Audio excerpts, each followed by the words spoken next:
Folks always said I was the kind of guy people looked up to, steady, sharp, good at keeping things in line. I had a solid job that kept me on the move, bouncing between states, sealing deals, putting out fires before they even sparked. From the outside, it probably looked like I had it all together. But truth is, inside, I was worn thin. That constant pace, it eats at you. And somewhere along the way, I realized the toll it was taking wasn't just on me, it was on my marriage. Julia, my wife, didn't look at me the same way anymore. Our talks, once full of dreams and late-night laughs, had shriveled into short texts and cold replies. I'd call from the road, hoping to hear her voice, and I'd get this distant tone like I was interrupting her day. Like maybe she didn't care to talk at all. Deep down, I knew something was off, but I kept telling myself it was just a rough patch. Every couple goes through that, right? I held on to the hope that we'd come out the other side stronger. And what really held me together through it all, what gave me the strength to keep showing up, were my kids. Grace and Luke, they were my anchor. They understood the sacrifices I made for our family. Every time I came back from a trip, I'd sit with them, swap stories, hear about their week, and just soak in those little moments. Those were my fuel, my reason for staying in the fight. But that morning, everything changed. I'd just gotten off a flight and turned on my phone when I saw a string of missed calls from Grace. That never happened. She wasn't the type to blow up my phone unless something was seriously wrong. And then I saw her message, "Dad, come over. It's urgent. Please." My gut twisted instantly. I called her back. No answer. Every bad scenario you can imagine hit me at once. An accident? A health scare? Maybe something with Luke? I slammed the gas and headed straight to her place, trying to stay calm but feeling like the bottom had dropped out of my world. The whole drive, my hands were locked on the wheel like a vice.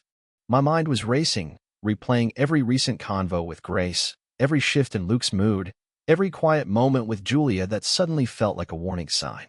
The silence in our marriage, the way she drifted, it all hit me at once like a wave I'd been trying not to see coming. When I finally pulled up to Grace's house, my heart was hammering so loud it drowned out everything else.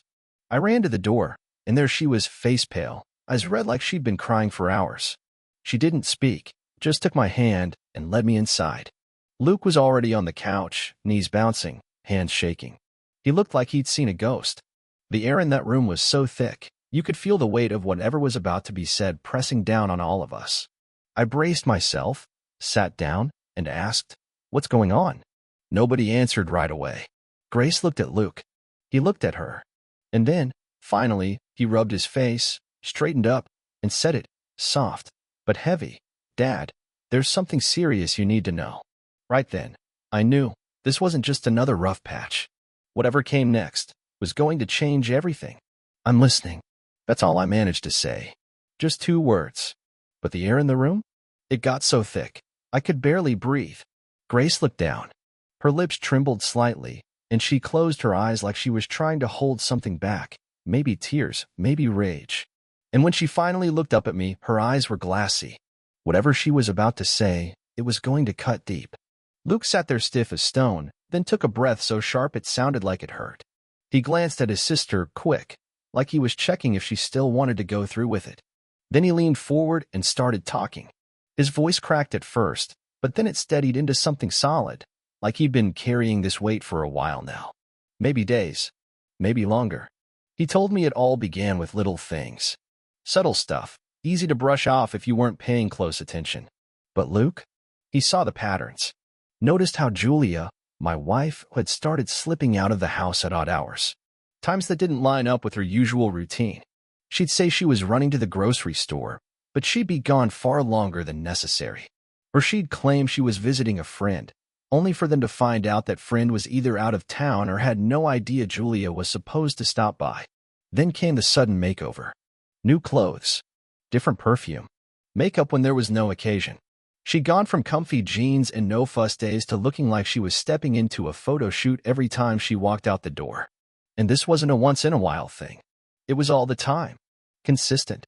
Intentional. That's when Grace jumped in, her voice shaky. She wiped her eyes fast like she was mad at herself for crying. Then she told me about the day everything hit her like a freight train. It was a Friday.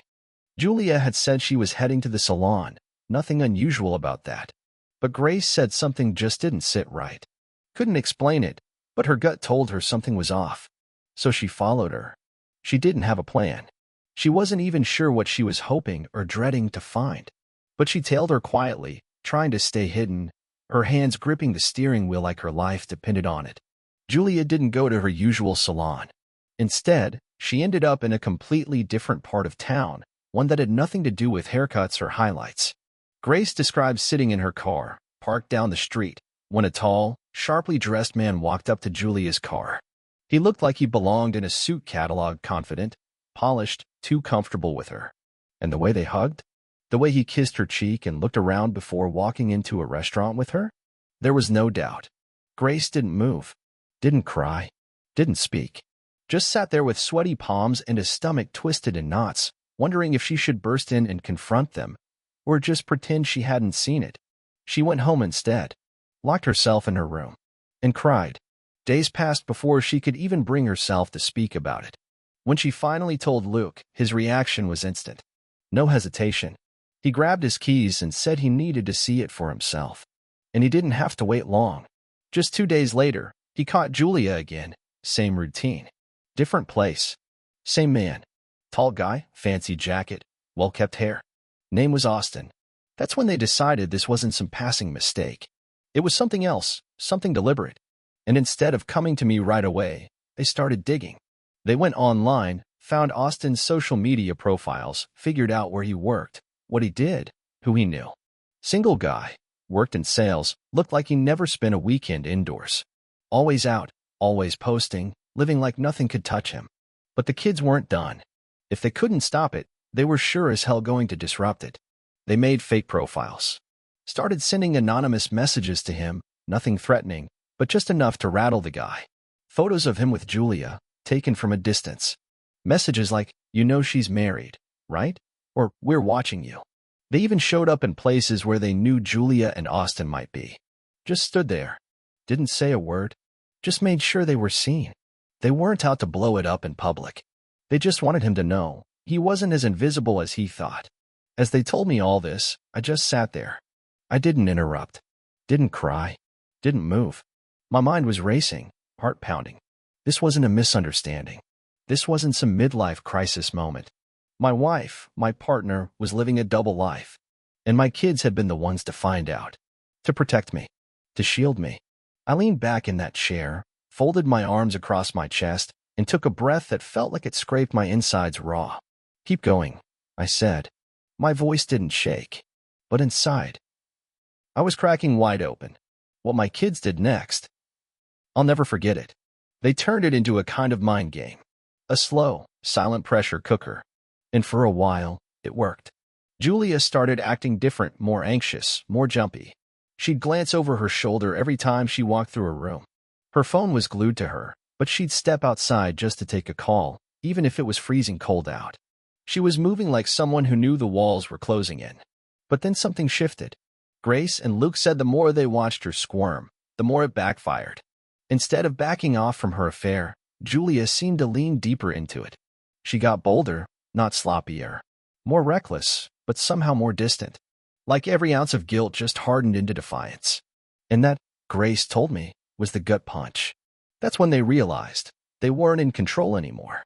No clever message or surprise appearance could turn the tide. The whole thing had taken on a life of its own. So they made a decision, one I can't even imagine them having to make. They chose to confront her. Face to face. No more hints. No more passive games. Just the truth. They waited for a night when she came home, set their nerves like concrete, and Grace looked her mother dead in the eye. Mom, she said, who is Austin? Dead silence. Julia froze, her skin drained of color like the life had been sucked right out of her. She stuttered, tried to smile, said he was just a friend. Some old acquaintance she bumped into now and then. But the kids didn't back down. They pulled out the photos, read the messages. And then Luke, steady and calm, looked at her and said, please, don't lie to us anymore. We already know everything. That broke the room open. For a few seconds, Julia still tried to spin it. Said they were wrong, paranoid, making something out of nothing. She said it was harassment. Accusations without proof. But they just stood there, quiet, waiting. Eventually, she cracked. She lowered her head, took a shaky breath, and whispered the words that split everything in two. Okay, you're right. Yes, I'm with Austin. Grace told me. She looked away after that. Couldn't meet their eyes. The shame hit her like a wave. And without saying much else, she turned, walked upstairs, and started throwing clothes into a bag. No yelling, no tears, just silence and zippers and a woman unraveling. When she came back down, suitcase in hand, she paused at the bottom of the stairs. Her voice was barely there. I need to leave for a few days, she said. I need time to think, to clear my head. And just like that, she walked out the door. She left carrying more than just her luggage. She walked out with the weight of guilt, the burn of shame, and the look of a woman who had finally seen the damage she'd done and knew she couldn't fix it. Grace broke down the moment the door shut. Luke didn't move, just sat on the couch, eyes locked on the door like he was watching a stranger disappear instead of his mother. That's when it hit them. The woman they'd grown up admiring, loving, wasn't who they thought she was anymore.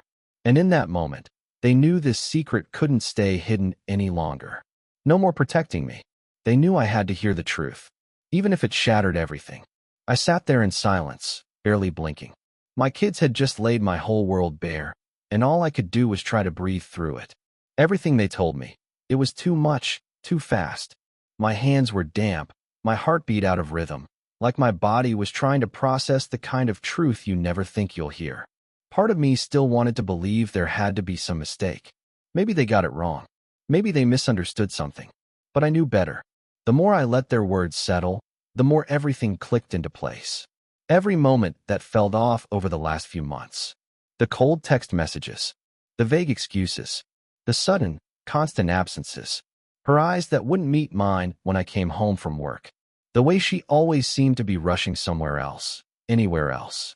It wasn't just my imagination. I told myself it was stress, a phase, something we'd push through like we always did. But the truth was, I hadn't been pushing through anything.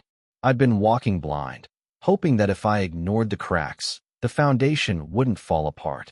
I took a long breath, rubbed my hands over my face, and stood up slow. I looked at Grace, then Luke. My voice was steady, maybe steadier than I felt, but I meant every word. I need to talk to your mother. There was no more pretending, no more stalling. We weren't going to bury this under silence or wait for things to magically fix themselves. I was done being in the dark. It was time to drag the truth into the light, no matter how ugly it was. Grace glanced at Luke. I could see it in their eyes. They were relieved, but also scared.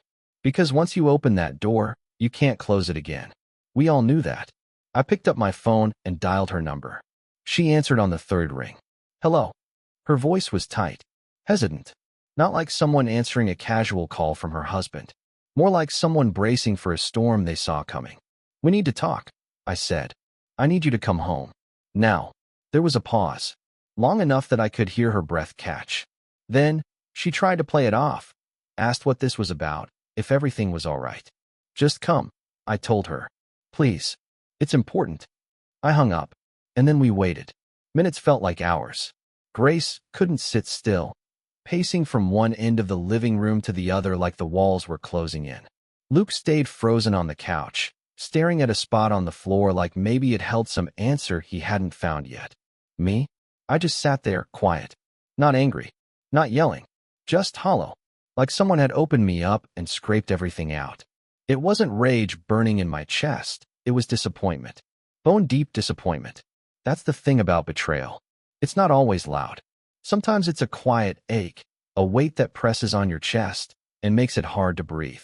I stared ahead, waiting for the woman I married to walk through that door. And I knew, whatever came next, there was no going back. I heard the engine before I saw her.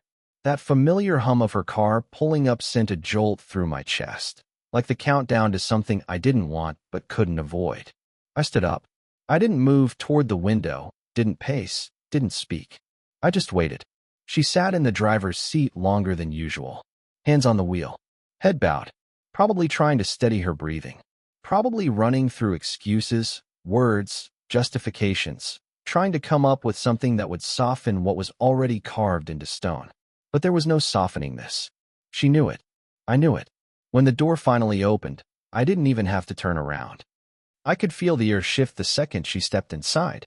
She paused just past the threshold, like she was already bracing for impact. Grace was on the couch, wiping tears she didn't want anyone to see. Luke sat still, but his knee kept bouncing like he was clinging to some kind of rhythm just to stay grounded. I stood there in the middle of the room, arms crossed, face stone cold, eyes locked on hers. She met my gaze for half a second before glancing away, just long enough for me to see the guilt crawling across her face. "Julia," I said, my voice sharp and stripped of anything soft, "we need to talk." And this time, no lies. There was no room left for pretense. No more pretending this was something small we could fix with a conversation or a vacation. The air between us was too thick with truth now. She didn't argue, didn't flinch, just stood there, breathing hard, like maybe she'd finally accepted that the moment had arrived. Then, quietly, she said it. "I know. I know you already know." She looked toward the kids like she couldn't help it, like seeing their faces brought the weight of what she'd done crashing back down on her shoulders. "Grace and Luke, they already confronted me. I know they told you." I didn't move. I just watched her, waiting for her to stop dancing around it. I needed to hear it all, every rotten piece of it. And then she said the words I already knew were coming, but that still hit like a sledgehammer to the gut. "It's true. Everything. Everything they told you. Everything you're thinking. It's all true. I'm with Austin." Even as she said it, her voice cracked. She looked like she hated the sound of her own confession, like each word was a shard of glass sliding out of her throat. The room went silent again. Grace dropped her head and clenched her jaw, trying to keep herself from crying any harder. Luke exhaled through his nose, sharp and bitter, the kind of breath that's more emotion than air. And I just stood there. No outburst.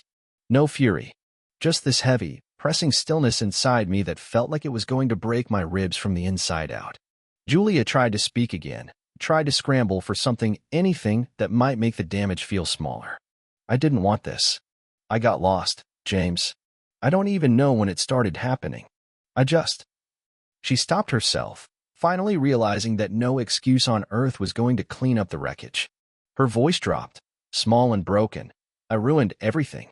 I drew in a breath, slow and measured, like it was the only thing keeping me from falling apart right then and there. My voice came out low, cold, but steady. "No," I said. "You didn't get lost, Julia. You made choices." And we both knew that was the truth she couldn't take back. "And now," I said, steady as stone, "you live with that." She took a hesitant step forward like she wanted to say something, maybe explain, maybe beg, maybe throw one last desperate apology out into the room, but I'd already made up my mind. Whatever flicker of hope she thought might still be there, it was gone. "I'm separating everything," I said. "From now on, your life is yours, and mine is mine." I looked her dead in the eye, not blinking. "For me, it's over." She staggered for a second, one hand instinctively pressing to her chest like she could physically hold her insides together.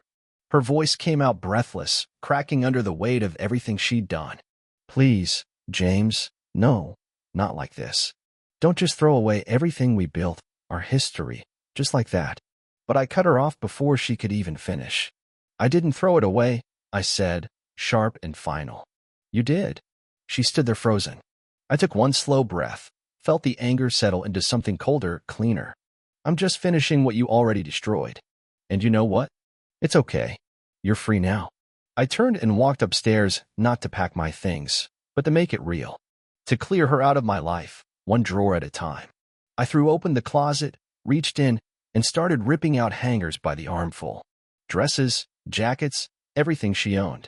I yanked open drawers, grabbed her cosmetics, accessories, bags, even that little box where she kept her earrings. I didn't fold a single thing. Just tossed it all into suitcases like I was exorcising a ghost. Every snap of a zipper echoed down the hallway like a final nail in the coffin. I wasn't doing it for drama. I wasn't making a scene. I just wanted her gone. I carried the first suitcase downstairs and dropped it right in the middle of the living room with a thud. Then I went back up for another. And another. One by one, I lined them up by the front door, like I was laying down the end of everything we'd ever shared. Behind me, I could hear drawers slamming, the wheels of the suitcases scraping against the floorboards. And somewhere in the background, Grace's quiet sobbing. Luke still hadn't said a word. Just stood there, eyes wide, jaw tight, trying to make sense of something no kid should have to witness. When I was done, I stood there for a moment, breathing through the fury that was threatening to claw its way out. And then I turned to her. She looked like a ghost, pale, shaking, eyes darting around like maybe if she didn't focus, she could pretend this wasn't real. With my voice low, cold, and clean like cut glass, I said, "You don't live here anymore. Take your things. Leave. Now." Her eyes flew wide open. She raised her hand to her mouth, like she was trying to stop herself from breaking apart. The words stumbled out, panicked and weak. "James, wait. Please, don't do this." But I didn't even flinch. "Yes, I am," I said. And I stepped closer, dropped my voice to make sure she heard every syllable. "You already did this. You just did it behind my back. The difference is, I'm doing it in front of you." I nodded at the door. "And you're walking out that door today." She didn't move, just stood there trembling, her tears falling freely now, staring at the suitcases like they were some kind of nightmare she couldn't wake up from. But I didn't look away. This was her reality now.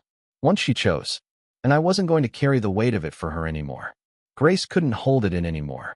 She cupped her face with both hands and cried like she was 6 years old again, raw, unfiltered heartbreak spilling out of her. Luke didn't say a word. He just stood there, fists clenched so tight his knuckles turned bone white. His eyes were bloodshot, staring straight ahead, like if he lost focus for even a second, he might fall apart completely.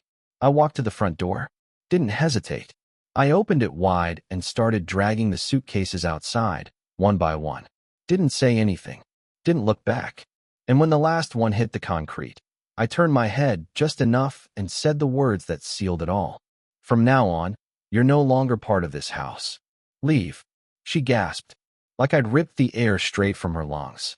Julia brought her hands up to her head, stumbling a little, trying to breathe through the collapse happening inside her.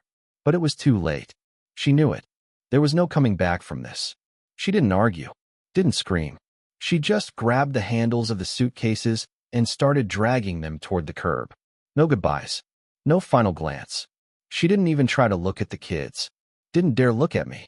Each step she took looked heavier than the last, like the wheels of those bags were digging into her, grinding against every poor decision she'd made. And with every foot she dragged forward, I knew she finally understood something. Everything she thought she had, control, freedom, a backup plan, it was gone. Turned to dust. She'd lost it all. After that night, I didn't just make changes on paper. I changed everything. I called the lawyers, split the assets, sorted the accounts. I didn't drag it out or ask for anything extra. I just wanted it done. Clean. Final. I kept the house. Not for pride, not for ownership, but because that home held every laugh, every bedtime story, every birthday candle I'd ever shared with my kids. It had memories worth saving, and I wasn't about to let her abandonment poison what was still good. Grace and Luke made it clear from the start they were staying with me. No hesitation, no second thoughts. And you know what? Day by day, brick by brick, we started building something new. Different, stronger, not perfect, but real. Julia, meanwhile, ran straight to Austin, just like I figured she would. Thought she was sprinting into some fairy tale. She imagined freedom, passion, adventure, everything she thought I'd failed to give her. At first, it probably felt like a dream. Fancy dinners, filtered photos, laughing at things that weren't even funny. That fake kind of happiness people post to convince themselves they're not falling apart. But fairy tales don't last when they're built on lies. It didn't take long before the cracks started showing. She noticed him hiding his phone, stepping outside to take calls, coming home later, making up flimsy excuses about work or traffic or friends she'd never met. And then, reality hit. He was cheating. Of course he was. She saw it with her own eyes. Messages, late-night texts, calls at midnight from numbers she didn't recognize. One night, she followed him, couldn't take the not knowing anymore. Found him parked outside some other woman's apartment. That's when the truth landed like a wrecking ball. Austin wasn't her happy ending. He was just another illusion. And all she could do was stand there, watching it all fall apart, again. But life doesn't hand out soft landings when you've burned every bridge behind you. Reality hit Julia like a cold slap. and it didn't come with warning. She had nowhere to go, and no one left to call. The man she gambled everything on wasn't interested in building a future. He'd already moved on. And as much as it hurt, as humiliating as it was, she had no choice but to face it. She had to swallow every bitter piece of it. Word got to me. Not because I went looking, but because life has a way of delivering what you need to hear, whether you're ready or not. Mutual friends, neighbors, small-town whispers that drifted across coffee tables and grocery aisles. I heard that Austin had been cheating on her, that he dropped her the same way she dropped her family. People expected a reaction from me, I think.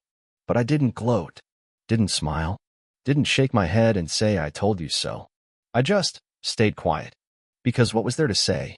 I had my kids. I had peace. And for the first time in years, I had clarity. That was enough for me. Everyone reaps what they sow. And Julia, she was harvesting the consequences of her own choices now. While I moved forward, fixing the house, helping Luke with school, listening to Grace talk about college applications, she lived in silence, alone with her regrets, carrying the weight of what she'd lost. That wasn't punishment. It wasn't revenge. It was just life. The pain she felt wasn't just about Austin. It was deeper than that. It was knowing she'd had something solid, real, a family that loved her, a husband who would have done anything to make things work. And she traded it all for a man who offered charm but nothing else. Even after she knew Austin was seeing someone else, she didn't confront him. She stayed.